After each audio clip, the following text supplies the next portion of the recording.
नमस्कार भाइयों, खाता बुक के नए वीडियो में आपका स्वागत है। टाइटल से आप सब समझ गए होंगे कि आज हम क्या बात करने वाले हैं। आज की वीडियो में हम आपको बताने वाले हैं भारत को दुनिया भर में मसालों का देश क्यों कहा जाता है।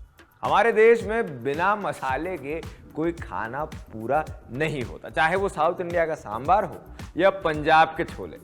मसाले के बिना हर खाना अधूरा है।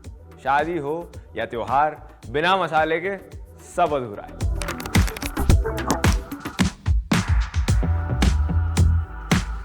मसाले कितने जरूरी हैं ये तो हमने बता दिया। अब बताते हैं कि मसाले का बिजनेस क्या होता है और उसमें फायदा क्या होता है और आपको क्यों करना चाहिए। अगर हम रिसर्च की माने तो वर्ष 2020 से 21 में इंडिया ने 17 लाख टन के मसाले दुनिया भर में एक्सपोर्ट किए हैं, जो कि वर्ष 2019 से लगभग 45% ज्यादा है। मसाले की पैदावार भारत में लगभग हर जगह होती है, तो इसके लिए कच्चा माल मिलने में आसानी रहती है। मसाले का बिजनेस को शुरू करने की लागत काफी कम है। कुछ मसालों का इस्तेमाल खाने के अलावा अन्य चीजों में भी किया जाता है, जैसे कि हल्दी ना सिर्फ खाने में इस्तेमाल होती है बल्कि कॉस्मेटिक्स, टेक्सटाइल्स, पेंट और यहाँ तक कि पूजा प्रसंग में भी होती है। अच्छी क्वालिटी के मसालों की मांग ना सिर्फ भारत में बल्कि विदेश में भी है, जिससे आपको दूसरे देशों में अपना व्यापार बढ़ाने करने का अच्छा विकल्प मिलता है। मसाला उद्योग एक कुटीर उद्योग के तौर पर भी शुरू किया जा सकता है, जिसके लिए कोई दुकान किराए पर लेने की जरूरत नहीं पड़ती। अब आप समझ तो गए हैं कि मसाले का बिजनेस क्यों और कैसे फायदेमंद है। तो अब आगे बढ़ते हैं और जानते हैं कि आपको किस तरीके के मसाले बेचने, क्योंकि मसाले तो अनगिनत होते हैं।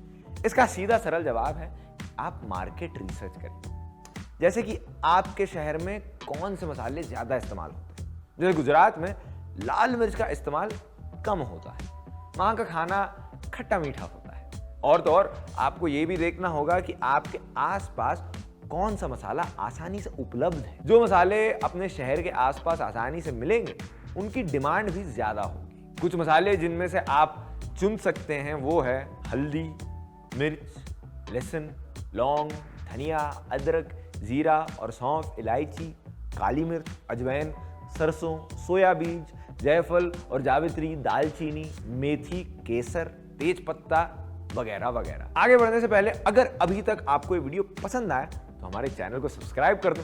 हम आपको समय समय पे आपका बिजनेस बढ़ाने की बढ़िया टिप्स देते रहेंगे। खाता बुक के साथ अब बिजनेस करना होगा आसान। अब एक बार आपने डिसाइड कर लिया कि आपको कौन से मसालों का बिजनेस करना है, तो अब बारी है ये सोचने की आप कच्चा माल आखिर खरीदेंगे कहां से। अगर आप किसी गांव या ग्रामीण इलाके के पास रहते हैं तो आपको आसानी से कच्चे मसाले सस्ते दामों में मिल जाएंगे। पर अगर आप यही काम शहर में शुरू कर रहे हैं तो आपको या तो खुद किसी ग्रामीण इलाके में जाके मोल तोल करके सस्ता और अच्छा माल खरीदना होगा, या फिर शहर में ही किसी अच्छे सप्लायर के बारे में जानकारी प्राप्त करनी होगी। यदि तो आप गांव जाके मसाले खुद लाते हैं तो उसमें आपको आपका ट्रांसपोर्टेशन के खर्चे का भी ध्यान रखना होगा। अब एक बार मसाले आ गए तो अब मेरे दोस्तों बारी है ये तय करने की कि आप ये मसाला बेचोगे कहां से। क्या आप एक दुकान खोल के खुद मसाला बेचना चाहते हैं, या फिर घर पे बना के बाकी दुकानदारों के जरिए अपनी कमाई करना चाहते हैं। जो भी है वो अलग चीजों पे निर्भर करता है। जैसे कि अगर आपके पास निवेश करने के लिए अभी उतना पैसा नहीं है कि अपना पूरा उद्योग जमाएं या फिर दुकान खोल के मसाले बेचें, तो आप घर पे छोटा सा सेटअप लगा के अपने मसाले खुद बना सकते हैं और दूसरे दुकानदारों के जरिए बेच सकते हैं। इसमें दिक्कत की बात यह है कि आपको अपने सेल्स का मार्जिन दुकानदार को देना पड़ेगा, और तो और आप सीधा अपने ग्राहक से भी नहीं जुड़ पाते। अब ये तो हमें पता ही है कि हर चीज का फायदा और नुकसान दोनों ही होता है। अब अगर आप अपना ब्रांड बनाना चाहते हैं तो आपको काफी और चीजों का ध्यान रखना होगा, जैसे कि पैकेजिंग, और आपका अलग एक बड़ा खर्चा बनेगा। तो आपको काफी समझदारी से चुनना होगा कि आप क्या करना चाहते हैं। किसी और दुकानदार के जरिए सामान बेचना चाहते हैं, या एक बार बड़ी लागत लगा के अपनी खुद की दुकान सेटअप करना चाहते हैं। अब एक बार आपने फैसला कर लिया कि आप किस तरीके से अपना सामान बेचना चाहते हैं, तो अगला कदम है आपके लाइसेंस लेने का और अपने बिजनेस का रजिस्ट्रेशन करवाने। अब आप बिजनेस कोई भी शुरू करें, कागजी कार्रवाई तो आपको करनी ही पड़ती है। पर अगर आप अपने मसाले का बिजनेस एक कुटीर उद्योग के तरीके से कर रहे हैं तो आपका कागजी का काम कम होगा।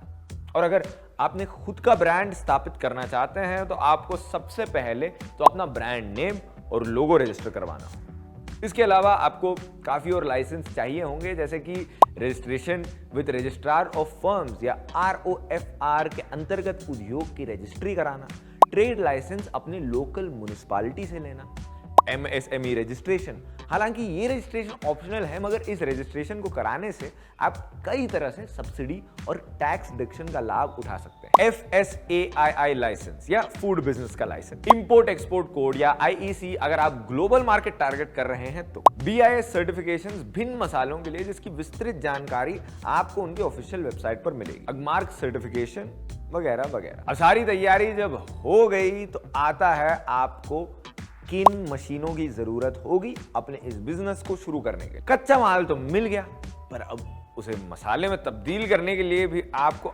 आगे मेहनत करनी हो। उसके लिए आपको कुछ मशीनों की जरूरत पड़ी। कुछ जरूरी मशीनें जो आपके लिए मददगार साबित होंगी वो है क्लीनर यानी सफाई वाली मशीन, जो कि कच्चे माल से धूल, मिट्टी, कंकर या पत्थर जैसे अनचाहे पदार्थों को साफ कर सकती है। ड्रायर, जिससे आप धुले हुए मसालों को जल्दी ड्राई कर सकते हैं। ग्राइंडिंग मशीन, मसाला पीसने के लिए।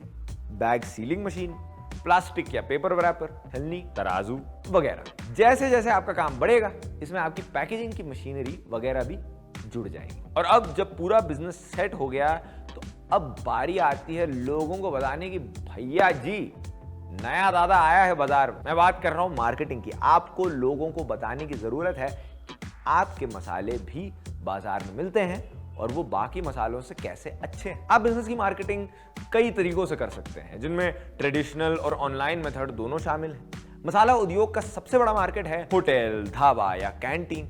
आप चाहें तो वहां जाकर अपने मसाले का फ्री सैंपल बांट सकते हैं। मौजूदा समय में क्वालिटी प्रोडक्ट की बहुत मांग है, इसलिए आप कई किराने की दुकान में जाकर अपने मसालों की शुद्धता का प्रचार कर सकते हैं। ऑनलाइन तरीकों में आप कई ऑनलाइन सोशल मीडिया वेबसाइट जैसे इंस्टाग्राम, फेसबुक, टेलीग्राम, गूगल इत्यादि पर जाकर अपने प्रोडक्ट्स को प्रमोट कर सकते हैं। इसके अलावा आप खाता बुक से जुड़ सकते हैं। खाता बुक मार्केटिंग और एक सफल बिजनेस के बीच के रिश्ते को अच्छी तरह समझता है। खाता बुक के सहायता से आप कैसे अपने बिजनेस को नई ऊंचाइयों पर ले जा सकते हैं, उसके लिए आप हमसे जुड़े रहिए। तो इसी के साथ भाइयों मैं अपने हाथ जोड़कर विदा लेता हूं। और हाँ, अगर आप सब भाई लोग जानना चाहते हो कि और ऐसे कौन से बिजनेस हैं जो आप 1 लाख से कम में कर सकते हो, तो आप स्क्रीन पे दिखाए गए हुए लिंक पे क्लिक कर। उम्मीद करता हूं आपको ये वीडियो पसंद आया होगा और कमेंट्स बताओ कि आप अगली वीडियोस में क्या देखना पसंद करोगे।